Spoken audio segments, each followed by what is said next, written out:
Diode logic, or diode-resistor logic, is the construction of Boolean logic gates from diodes. Diode logic was used extensively in the construction of early computers, where semiconductor diodes could replace bulky and costly active vacuum tube elements. The most common use for diode logic is in DTL integrated circuits that include an inverter for power gain and signal restoration. While diode logic has the advantage of simplicity, the lack of an amplifying stage in each gate limits its application. Not all logical functions can be implemented in diode logic alone, only the non-inverting logical and non-logical OR functions can be realized by diode gates. If several diode logic gates are cascaded, the voltage levels at each stage are significantly changed, so one stage is normally used. In special designs, two-stage applications are sometimes achieved. Diode logic gate versions.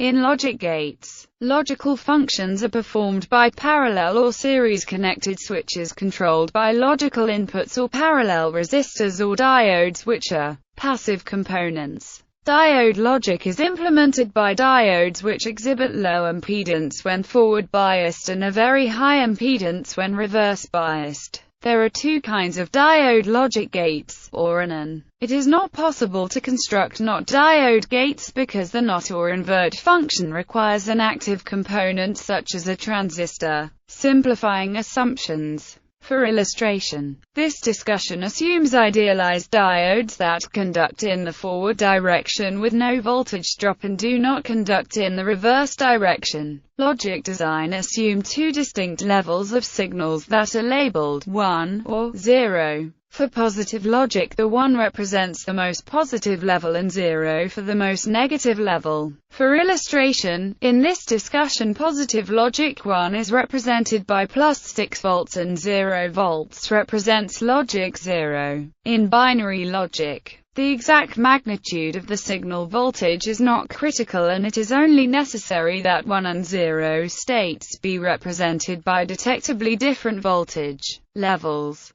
In these examples, at least one input of every gate must be connected to a voltage level providing the defined logic 1 or logic 0 levels. If all the inputs are disconnected from any driving source, the output signal is not confined to the correct voltage range, or logic gate. The image to the right shows a diode or circuit.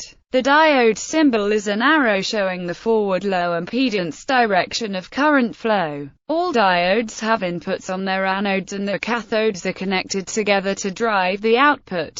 R is connected from the output to some negative voltage to provide bias current for the diodes. If all inputs A and B and C are at 0 volts, current flowing through R will pull the output voltage down until the diodes clamp the output.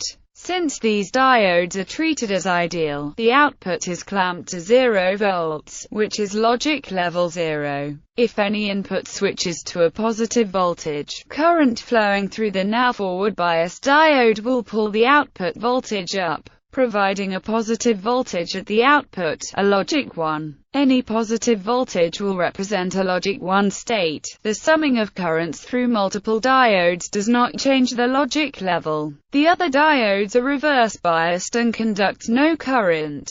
If any input A or B or C is 1, the output will be 1. Only if all inputs A and B and C are 0 will the output be 0. This is the definition of a logic OR. The truth table on the right of the image shows the output for all combinations of inputs. This can be written as A or B or C equals output, or A plus B plus C equals output. In Boolean algebra, the plus sign is used to denote OR. R can return to any negative voltage. If R is connected to 0 volts, it will have no drive current available to drive the next circuit. Practical diodes need a bias current. In a practical circuit, all signal levels, the value of R and its return voltage are chosen by the circuit designer to meet the design requirements. And logic gate. The diode AND is basically the same as the OR except it is turned upside down. The diodes are reversed so that the cathodes are connected to the inputs and the anodes are connected together to provide the output. R is connected to plus 12 volts to provide the forward bias current for the diodes and current for output drive. If all inputs A and B and C are a positive voltage, current flowing through R will pull the output positive till the diodes clamp the output to plus 6 volts, the logical on-output level. If any input switches to 0 volts, current flowing through the diode will pull the output voltage down to 0 volts. The other diodes would be reverse biased and conduct no current. If input A or B or C is 0, the output will be 0. Only if all inputs A and B and C are 1 will the output be 1. This is the definition of a logic and the truth table on the right of the image shows the output for all combinations of inputs. This can be written as A and B and C equals output, or AX BX C equals output, similar to the diode, or R can return to any voltage that is more positive than the logic level 1. If R is connected to a voltage equal to the 1 level, it will have no drive current available to drive the next circuit. All signal levels, the value of R and its return voltage are options chosen by the circuit designer to meet the design requirements. Negative logic. The assignment of 1 and 0 to the positive and negative signal levels respectively is an option of the logic designer using the and/or circuits. With this assignment, it assumes that the logic is positive. It is just as likely that the assignment might be the reversed, where 1 is the negative voltage and 0 is the positive voltage. This would be negative logic. Switching between positive and negative logic is commonly used to achieve a more efficient logic design. In Boolean algebra, it is recognized that a positive logic OR is a negative logic and similarly a positive logic AND is a negative logic OR. This relationship can easily be recognized by reading the above description of their operation. In the OR, it's stated, only if all inputs A and B and C are 0 will the output be 0. In negative logic, each node at the lower voltage would become a logic 1, making the statement, only if all inputs A and B and C are 1 will the output be 1. That is the definition of an AND function. Similarly for the AND, it was stated, if input A or B or C is 0, the output will be 0. In negative logic, each node at the lower voltage would become a logic 1, making the statement, if input A or B or C is 1, the output will be 1. That is the definition of an OR function. The logical function of any arrangement of diodes can only be established if the representation of logic states by voltage levels is known. Diode logic with real diodes. The above descriptions assumed an ideal diode with zero resistance in the forward direction and infinite resistance in the reverse direction. The circuit designer must concern himself with real diodes. The articles p-n diode and a less detailed article p-n junction describe the physics of the p-n diode. After all, the discussion of electrons, holes, majority and minority carriers etc., each come down to an equation that most directly relates to the circuit designer. The real p-n diode actually has a voltage current characteristic similar to the curve on the right. A more specific definition can be found in the Shockley diode equation. The designer of a reliable diode logic circuit is usually limited to what the diode specification provides, which is often less than the equation suggests. Typically, the specification will primarily provide a maximum forward voltage drop at one or more forward currents and a reverse leakage current. It will also provide a maximum reverse voltage limited by Zener or avalanche breakdown.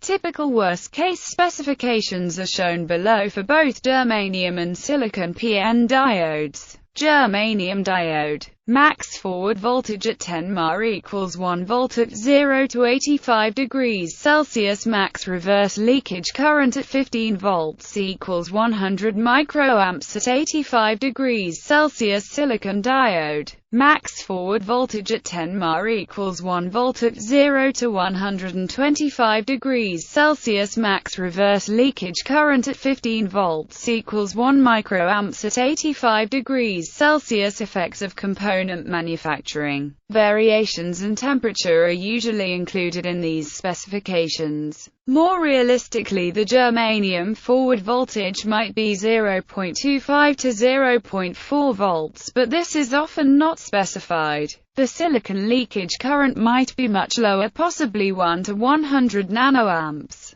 PN diodes also have transient behaviors that might be of concern with the design. The capacitance of a PN diode between anode and cathode is inversely proportional to the reverse voltage, growing as it approaches 0 volts and into forward bias. There is also a recovery concern where the current will not decrease immediately when it is switched from forward bias to reverse bias. In the case of the diode, or if two or more of the inputs are at the 1 level and one switches to 0, it will cause a glitch or increase in current in the diodes that remain at 1. This can cause a short-term dip in the output voltage. In practice, if the diode logic gate drives a transistor inverter, as it usually does, and the diode and transistor are of similar construction, the transistor will have a similar base collector capacitance that is amplified by the transistor gain so that it will be too slow to pass the glitch. Only when the diode is of a much slower construction will it become any concern at all. In one unusual design, small selenium diode discs were used with germanium transistors.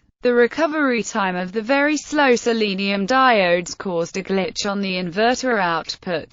It was fixed by placing a selenium diode across the base emitter junction of the transistor, making it think it was a selenium transistor. Early diode logic with transistor inverter. In the mid-1950s, diode logic was used in the IBM 608, which was the first all-transistorized computer in the world. The image on the right shows two basic logic circuits packaged on 608 cards. They were designed using handmade germanium PNP and NPN alloy junction transistors. The PNP and NPN transistor symbols are those used by IBM. These circuits were designed using all discrete components. A single card would hold 4 two-way circuits or 3 three-way or 1 8-way. All input and output signals were compatible. The circuits were capable of reliably switching pulses as narrow as 1 microsecond. The designers of the 1962 D17B used diode-resistor logic as much as possible to minimize the number of transistors used.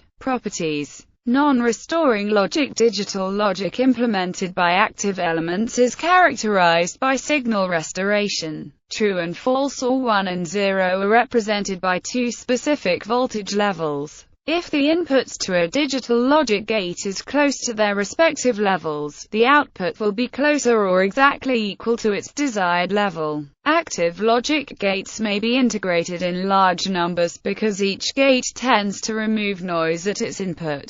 Diode logic gates are implemented by passive elements, so they have two restoration problems. Forward voltage drop. The first restoration problem of diode logic is that there is a voltage drop Vf about 0.6 V across the forward bias diode. This voltage is added to or subtracted from the input of every gate so that it accumulates when identical diode gates are cascaded. In an OR gate, Vf decreases the high voltage level, while in an AND gate, it increases the low voltage level. The feasible number of logic stages thus depends on the difference between the high and low voltages. Source resistance. Another problem of diode logic is the internal resistance of the input voltage sources. Together with the gate resistor, it constitutes a voltage divider that worsens the voltage levels. In an OR gate, the source resistance decreases the high voltage level, while in an AND gate, it increases the low voltage level. In the cascaded NOR diode gates in the picture on the right,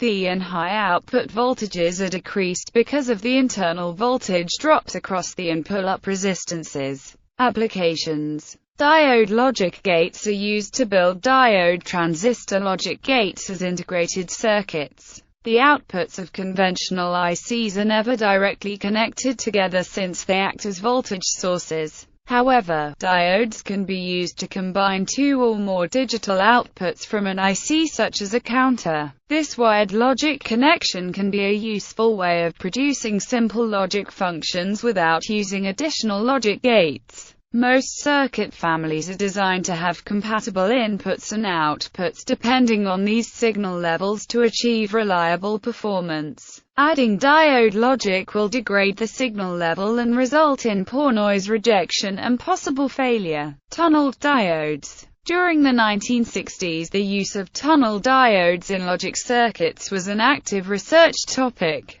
When compared to transistor logic gates of the time, the tunnel diode offered much higher speeds. Unlike other diode types, the tunnel diode offered the possibility of amplification of signals at each stage. The operating principles of a tunnel diode logic rely on biasing of the tunnel diode and supply of current from inputs over a threshold current to switch the diode between two states. Consequently, tunnel diode logic circuits required a means to reset the diode after each logical operation. A simple tunnel diode gate offered little isolation between inputs and outputs and had low fan-in and fan-out. More complex gates, with additional tunnel diodes and bias power supplies, overcame some of these limitations. Advances in discrete and integrated circuit transistor speed and the more nearly unilateral nature of transistor amplifiers overtook the tunnel diode gate, and it is no longer used in modern computers.